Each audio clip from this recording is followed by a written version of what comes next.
바야흐로 대한민국은 다시 한번 트로트 오디션의 춘추전국 시대를 맞이했습니다. 현역 가왕3가 스포츠 경기처럼 숨 쉴 틈 없는 스피드로 시청자의 도파민을 자극한다면 미스트롯4는 마치 대하 드라마처럼 인물의 서사를 천천히 쌓아 올리는 전략을 취하고 있습니다. 최근 온라인 커뮤니티를 뜨겁게 달구고 있는 미스트롯4는 다소 지루하다는 평가는 바로 이 지점에서 발생합니다. 이미 검증된 현역들이 쏟아져 나와 1회부터 전력 질주를 하는 경쟁작과 달리 미스트롯4는 아직 대중에게 낯선 원석들을 세공하는 과정부터 보여주고 있기 때문입니다. 하지만 단순히 재미의 유무로만 이 프로그램을 재단하기에는 그 안에 담긴 전략이 치밀합니다.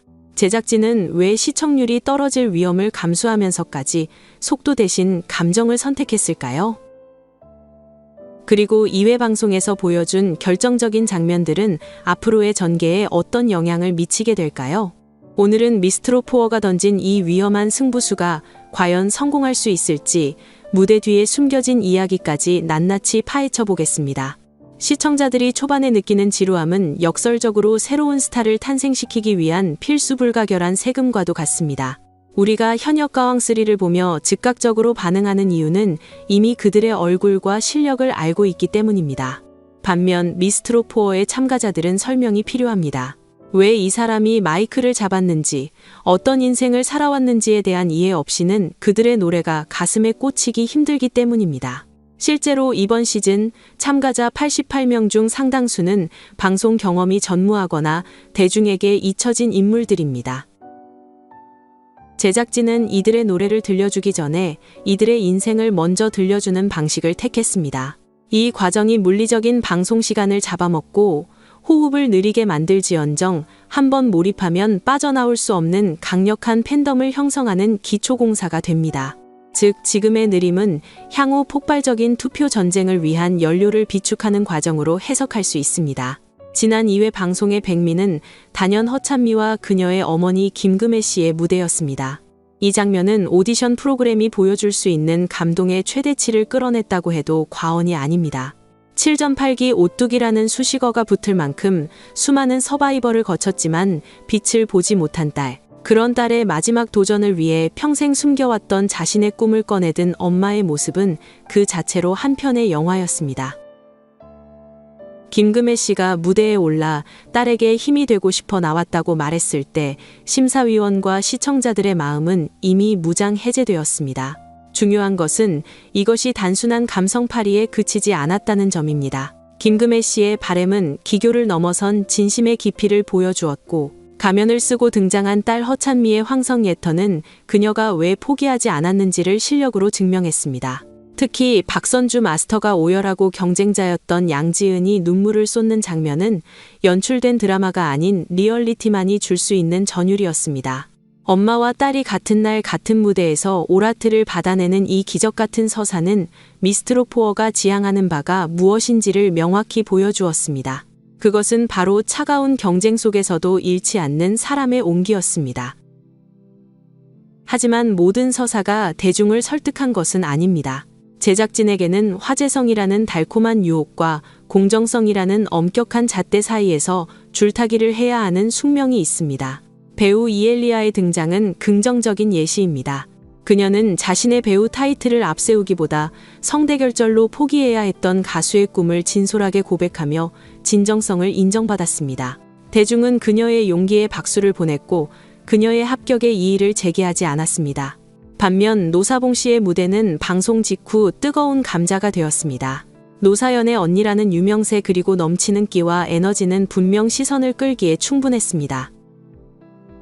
그러나 시청자들은 냉정했습니다. 유명인의 가족이라서 점수가 후한 것 아니냐, 다른 참가자와의 형평성에 어긋난다는 비판이 쇄도했습니다. 이는 단순히 노사봉 씨 개인에 대한 비난이라기보다 오디션 프로그램의 고질적인 문제인 심사 기준의 모호함에 대한 불만이 터져 나온 것입니다. 화제성을 위해 유명인을 섭외했지만 그 결과가 납득할 만한 실력으로 이어지지 않을 때 시청자는 배신감을 느낍니다. 미스트롯4가 롱런하기 위해서는 이러한 역차별 혹은 특혜 논란을 어떻게 잠재울 것인지 심사 기준을 더욱 투명하게 설득해야 할 과제가 남았습니다. 논란 속에서도 프로그램의 중심을 잡아준 것은 역시나 압도적인 실력자들이었습니다. 특히 얼굴을 가리고 목소리만으로 승부하는 현역부 X 시스템은 신의 한 수였습니다. 봉천동 김수희라는 이름으로 등장한 윤태환은 그 어떤 배경 설명도 없이 오직 노래 하나로 스튜디오를 평정했습니다. 17년 차 가수로서의 내공, 그리고 가면 뒤에서 뿜어져 나오는 절실함은 마스터들의 기립 박수를 이끌어냈습니다. 양지은 마스터가 그녀의 목소리를 듣자마자 가수들 중 노래 제일 잘하는 동료라며 눈물을 흘린 장면은 경쟁을 넘어선 동료애를 보여주며 뭉클함을 자아냈습니다. 윤태와의 무대가 중요했던 이유는 앞서 언급된 유명인들의 화제성 논란을 실력으로 덮어버렸기 때문입니다. 결국 오디션의 본질은 누구인가가 아니라 얼마나 잘하는가에 있다는 단순한 진리를 그녀가 증명해냈습니다. 시야를 넓혀 지난 1회를 복기해보면 미스트로포어가 품고 있는 원석들의 잠재력이 얼마나 대단한지 알 수 있습니다. 특히 이번 시즌은 유소년부의 약진이 두드러집니다. 최단 시간, 오라트의 주인공, 배서연 양 연변에서 날아온 3학년 전하윤 양, 그리고 트로트 신동 윤윤서 양까지. 이들은 어린 나이가 믿기지 않을 만큼 완성형에 가까운 실력과 감성을 보여주었습니다. 마스터들이 천재다, 목소리에 별이 있다고 극찬한 것은 빈말이 아니었습니다. 또한 타장르부의 실험적인 무대들도 빼놓을 수 없습니다. 가야금 병창 홍성윤 씨와 생황 연주자 허세롬 씨는 국악기와 트로트의 만남을 통해 전례 없는 고품격 무대를 선보였습니다. 단순히 노래만 부르는 것이 아니라 악기 연주와 퍼포먼스가 결합된 이들의 무대는 트로트의 영역을 예술의 경지로 확장시켰다는 평을 받습니다. 대학부의 길려원 씨 역시 아이돌 못지않은 비주얼과 탄탄한 가창력으로 스타성을 입증했습니다. 이처럼 다양한 장르와 연령대에서 발굴된 원석들은 미스트로포어가 후반부로 갈수록 더욱 강력한 폭발력을 가질 것임을 예고합니다.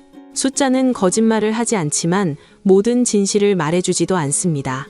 현재 미스트로포어는 티빙 실시간 점유율 50% 이상, 시청률 10%대를 유지하며 동시간대 1위를 수성하고 있습니다. 수치상으로는 분명한 성공입니다. 하지만 경쟁작 현역가왕3와의 비교 우위는 예전 시즌만큼 압도적이지 않습니다. 일부 시청층이 속도감 있는 재미를 찾아 채널을 돌리고 있다는 신호도 감지됩니다. 그러나 이것을 위기로만 볼 수는 없습니다. 미스트로 시리즈의 주 시청층은 한번 마음을 주면 끝까지 의리를 지키는 충성도 높은 팬덤입니다. 지금의 서사 빌드업 과정을 견뎌낸 시청자들은 본격적인 팀 미션과 데스매치가 시작되는 순간 누구보다 강력한 지지층으로 변모할 것입니다. 즉 지금의 시청률은 하락세가 아니라 폭발 직전에 응축된 에너지라고 보는 것이 타당합니다. 미스트로포어 2회는 분명 호불호가 갈리는 회차였습니다. 누군가에게는 가슴 따뜻한 힐링의 시간이었지만 누군가에게는 지루한 다큐멘터리였을 수도 있습니다. 하지만 분명한 것은 이 과정을 통해 시청자들은 참가자들의 이름과 얼굴, 그리고 그들의 사연을 가슴에 새기게 되었다는 점입니다. 이제 제작진은 충분히 시간을 벌었고 감정의 밑밥을 다 깔았습니다.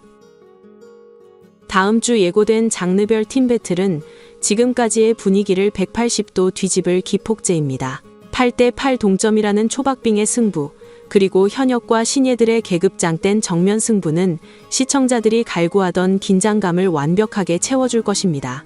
사람의 마음을 훔친 자가 결국 무대도 지배하게 될까요? 아니면 냉혹한 승부의 세계에서 실력만이 유일한 정답이 될까요?